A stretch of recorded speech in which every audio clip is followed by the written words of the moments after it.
Welcome po sa Tito Manny TV. Lately po, ang ating Vice President Sara Duterte, na siya ring DepEd Secretary, ay umaani ng batikos. At sa mga kaganapan po na ating natunghayan na ginawa ni VP Sara, tulad ng pagtatanggol niya kay Kibuloy, ang pag-attend niya sa prayer rally ni Kibuloy habang siya ang caretaker ng bansa, at ngayon naman siya ay nag-release ng statement. Dumadami po ang mga Pilipino na humihiling po na mag-resign na si VP Sara as DepEd Secretary.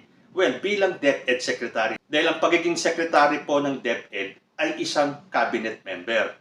At dapat bilang isang miyembro ng gabinete ni President Bongbong Marcos, ang loyalty niya ay kay President Bongbong Marcos. Pero sa mga pinapakita ni Vice President, parang taliwas naman yun sa dapat niyang gawin. Pero ang sabi ko naman, kung ako ang tatanungin, hanggat hindi si President Bongbong Marcos ang nagpaparesign kay VP Sara, I will still hope na sana maging maayos pa rin ang lahat. Pero nagulat po ako sa reaction ng mga natanggap kong mga comments na generally, mga 85 to 90% ang nagsasabing dapat mag-resign na nga si VP Sara as DepEd Secretary. Well, hindi nga siguro bilang Vice President. Kasi tulad ng nakaraang administrasyon, hindi naman nag-resign si Leni Robredo bilang Vice President. Kahit na hindi sila magkasundo ni then President Rodrigo Duterte. Pero ito na lang sanang bilang DepEd Secretary ay magkaroon man lang daw ng delikadesa si VP Sara kung ganyan din lang ang ipapakita niya. Na imbis na si President Marcos ang kanyang suportahan, si Kibuloy pa ang kanyang sinusuportahan. So panoorin po natin itong video na ginawa ko para sa isang YouTube channel ko at kayo na po ang humusga. Dapat na nga ba talaga mag-resign si VP Sara sa gabinete ni President Bongbong Marcos? Or dapat ba natin hintayin na si President Bongbong Marcos ang magpatalsik sa kanyang gabinete? Let's all watch this. Meron pong inilabas na bagong statement ang ating Vice President na si Sara Duterte. At gusto ko lang pong bigyan ng aking pinaka-honest na reaction itong kanyang sinabi. Kinuha ko lang po yung first part o yung intro ng kanyang statement, saka po ako magbibigay ng aking honest opinion. Panoorin po muna natin to. Mga kababayan, politics is a matter that I have not discussed with former President Rodrigo Duterte, nor have I discussed my positions on national issues with President Ferdinand Marcos Jr. On separate occasions, the President and the former President similarly expressed concerns over my well-being. I assured them that I would take care of myself as I carry out my duties and responsibilities as Vice President and the Secretary of the Department of Education. It is clear that both men are blessed with the heart to respect the will of a woman. Both leaders are also gifted with the wisdom to know that I am not a problem and I do not need to be solved. Rather, this is the time to focus on the work that needs to be done for the country. Sa unang part po ng sinabi ni VP Sara na hindi sila nag-uusap ng kanyang amang si former President Rodrigo Duterte about politics o yung politics ni VP Sara. At hindi rin sila nakapag-usap ni President Bongbong Marcos tungkol sa mga national issues. No wonder wala tayong naririnig na reaction ni VP Sara tungkol sa WPS at hindi rin naman siya nagbigay ng kanyang statement tungkol sa kanyang pag-attend doon sa huling pro-Kibuloy rally na umani ng batikos si VP Sara. Although sinabi ni VP Sara na ang kanyang amang si dating President Rodrigo Duterte saka si President Marcos ay concerned sa kanyang well-being. At sinabi niya na kayang-kaya niya ang kanyang sarili para magampanan ang kanyang papel bilang Vice President at DepEd Secretary. At natutuwa siya na nirirespeto ng Presidente at ng dating Presidente ang will ng kanyang pagkababae. Ang tumama po sa akin dito sa statement niya ay nung sinabi niya, I am not a problem and I do not need to be solved. So dito po sa intro ng kanyang speech, sinubukan ko pong intindihin mabuti ang gusto niyang sabihin. Sa mga naging galawan po ni VP Sara, lalo na nung ipinagtanggol niya si Kibuloy at nung siya ay nagpunta sa rally ng pro-Kibuloy, hindi po talaga maaalis sa maraming Pilipino na pagdudahan kung ano ang pakay kung ano ang intensyon ni VP Sara sa kanyang mga huling galawan. Duda na nga ba tayo sa kanya nung siya ay wala man lang komento sa issue ng WPS. Tapos yung niyang naglabas siya ng statement na pinagtatanggol pa niya si Kibuloy. Kaya marami nga po ngayon ang nananawagan na magbitiw na daw si VP Sara bilang DepEd Secretary. Personally, ako po ay dating pro Sara Duterte. Kaya nga po unity ang aking ibinoto. Well, ngayon kung tatanungin ako, I am neither pro Sara or anti-Sara. At kung tatanungin ako kung iboboto ko pa ba si VP Sara sa 2028, malayo pa po ang 2028. Hindi ko po alam kung iboboto ko pa siya o hindi na. Dahil ang tinitignan ko po ngayon ay ang kasalukuyan. Sabi nga ni VP Sara na siya ay focus sa kanyang trabaho bilang Vice President at DepEd Secretary. Kahit na talaga makikita natin, dumadami po yung nagsasabing dapat na siyang magbitiw sa pwesto. So bakit ako hindi nakikiisa sa panawagan na magbitiw na si VP Sara bilang DepEd Secretary? Unang-una po, ayokong matulad ang relasyong President and Vice President natin sa nagdaang panahon ni former President Duterte at ni former Vice President Leni Robredo na hindi sila nakakasundo. Magulo na nga po ang sitwasyon ngayon. Maraming gumugulo, maraming nakikigulo, maraming sumasakay sa kaguluhan para lang masabi na ang gulo-gulo ng administrasyon ni President Bongbong Marcos. Makikisali pa ba naman ako doon? At ang pinaka-importante, hanggat hindi si President Bongbong Marcos ang nagpapabitiw kay Vice President Sara Duterte, maniniwala pa rin po ako sa tandem ni Bongbong Marcos at Sara Duterte. Tulad ng ginagawa ni President Bongbong, focus lang po siya sa kanyang trabaho kahit na napakarami ng gustong ibagsak at nananawagan pa na bumaba na daw sa pwesto si President Bongbong Marcos. Ganon din ang nangyayari kay Vice President Sara. Ang dami nang humihiling na siya ay magbitiw sa pwesto. Pero hanggat nandyan pa po ang tandem ni BBM at saka ni Sara Duterte, pipiliin ko pa rin po na maniwala sa tandem na ito. Sabi nga ni VP Sara, this is the time to focus on the work that needs to be done for this country. Pabayaan po muna natin silang magtrabaho. Malayo pa po ang 2028. Hindi pa naman po sinasabi ni VP Sara kung siya ay tatakbo o hindi. Yung lang pong mga taong nakapaligid kay VP Sara ang atat na pababain si Bongbong Marcos at ipalit si Sara Duterte, which hindi naman po talaga mangyayari. Dahil ewan ko ba, I have this gut feeling na hindi naman papayag si Sara Duterte to take over the helm of the presidency. Bakit kanyo? Kung noong 2022 nga, hindi siya tumakbo eh. Kahit na anong pilit ng kanyang amang si Rodrigo Duterte at ng mga alipores nito, na patakbuhin si Sara Duterte bilang presidente, napapayag ba nila? Nakumbinsi ba ng ama na patakbuhin si Sara bilang presidente? Hindi. So ako naniniwala na matatapos ng dalawang leader natin ang kanilang termino hanggang 2028. At pagdating ng 2028, syempre ibang usapan na yan. Ngayon kung iboboto ko pa ba si VP Sara as president sa 2028? Well, that remains to be seen.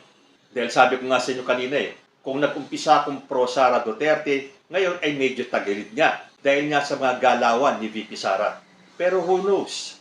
Tingnan natin ang kanyang magiging trabaho. I'm sure mahirap po ang lagay ni VP Sara dahil nasa gitna po siya ng dalawang nag-uumpugang bato. Well, sa bagay, in actuality, isang side lang po ang nakikipag-untugan ng bato, yung pong side ng kanyang ama at ng kanyang mga alipores.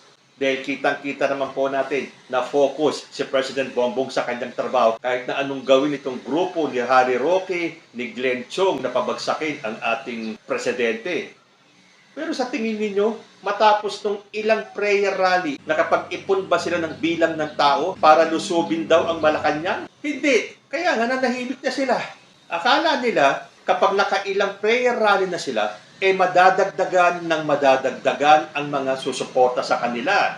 Well, yes, sa social media, parang ang daming sumusuporta sa kanila. Pero, in real life, ilan lang po ba sila sa kanilang mga prayer rally?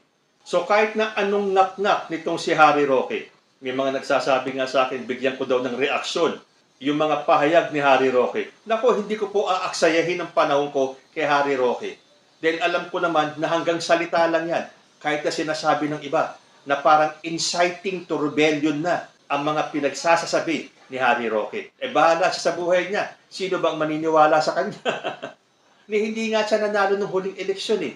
So kahit na ano pang sabihin ni Harry Roque, manghikayat siya, mang-incite siya to rebellion or to sedition or kung anumang klaseng inciting yan. Meron bang napaniwala si Harry Roque? Meron ba siyang nakumbinsi? May nagpunta bang maraming tao sa kanilang mga prayer rally kahit na salita ng salita si Harry Roque? Hindi ba wala? Hanggang sa tumigil na lang sila.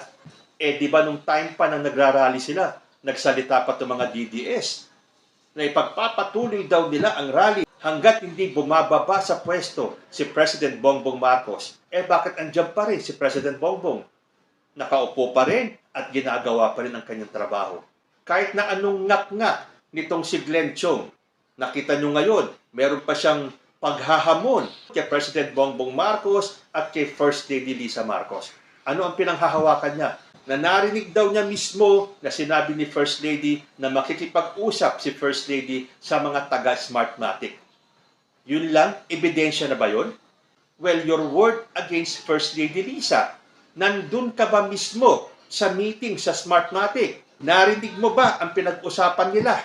Parang wala ka naman dun. Dahil sinabi mo nga na sinabi sa'yo ni Lisa Marcos na hindi ka kasali kasi galit sa'yo ang taga-Smartmatic. Do you think that will stand sa korte? Porque sinabi mo lang na narinig mong sinabi ni Lisa Marcos, nasan pa yung ibang ebidensya mo?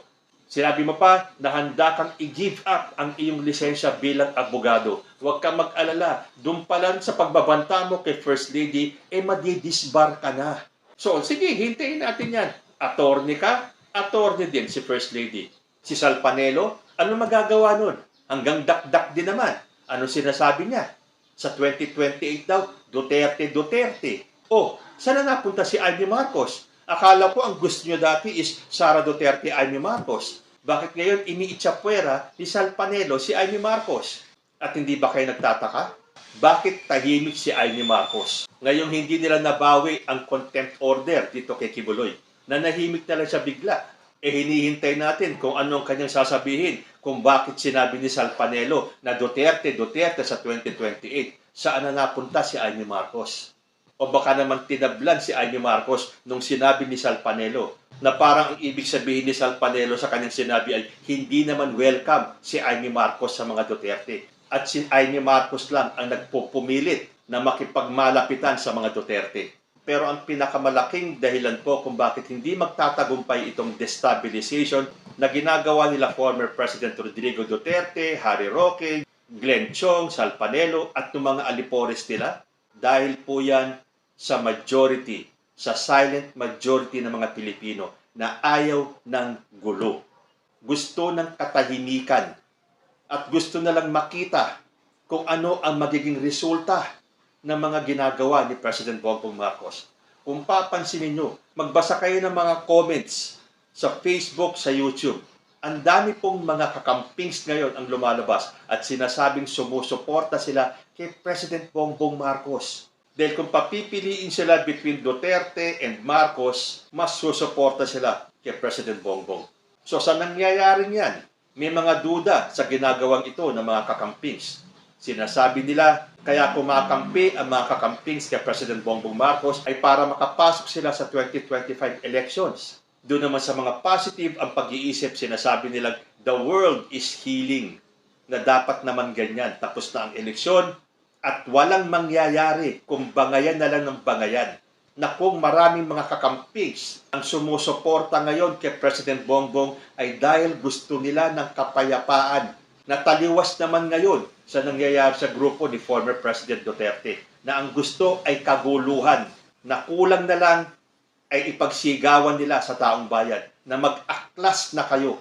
Pabagsakin na natin ng tuluyan si President Bongbong Marcos na sinasabi ko sa inyo, hindi po mangyayari. So doon sa mga nagtatanong kung hindi ba ako sasali sa panawagan na mag-resign na si VP Sara, ang sagot ko po dyan ay hindi.